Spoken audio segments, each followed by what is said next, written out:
How you know you got a good deal? Does it feel like it's a good deal for you? Does it accomplish what you wanted? That's good.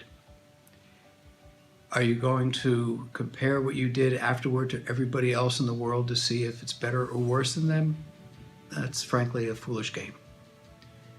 In terms of the first part of that question, seeing online what other people are offering as rates and fees, I think is like so much else that's on the internet, it's heavily misleading. I promise you, at any time, you can always find someone that's going to give you a better quote than what you may have gotten from someone like me or a bank.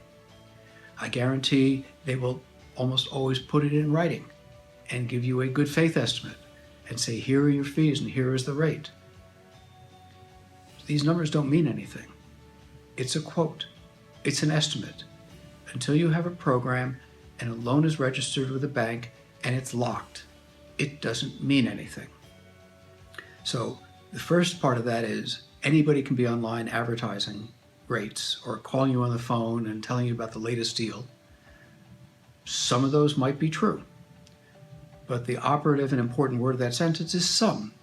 And you as the recipient of those calls or those emails or that search aren't going to know who's real and who's not. The other factor that is often overlooked by a borrower is just because you see a rate online or someone told you or your neighbor got or you read in the paper a particular rate doesn't mean that you would qualify for that rate.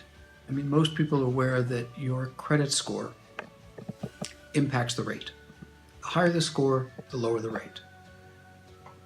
Almost always true. Like most everything else in our industry, there are exceptions to that. But let's take that your score impacts the rate. Well, so does things like your income. So does the size of the loan. So does the size of the loan based on what county you live in. So does the bank you're dealing with. So does the loan to value. That is the percentage of the loan as a percentage of the value of the property, et cetera, et cetera. There's any number of factors that are hidden in there that means just because you get a rate quote from person A and a rate quote from person B doesn't mean they're comparable. Of course, everything's comparable. Ice cream is comparable to a nursery rhyme. But they're not the same thing.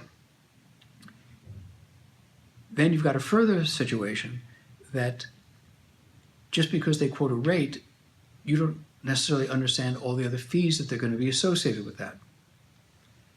There's costs. Well, does the rate include those costs? Are you paying extra to get a lower rate? What are the hidden fees? Are there hidden fees? And even if they're putting these things in writing, again, if you don't have a trusted resource, you don't know that the things you're getting are really true. And that's not to castigate or criticize my industry, because by and large, we are honest players. Mortgage brokers have fiduciary responsibilities to represent their clients to the best interest. But you don't know who you're dealing with when you're online. So the internet these days is both a source of information, but with a big fat asterisk on it that says buyer beware. You don't know.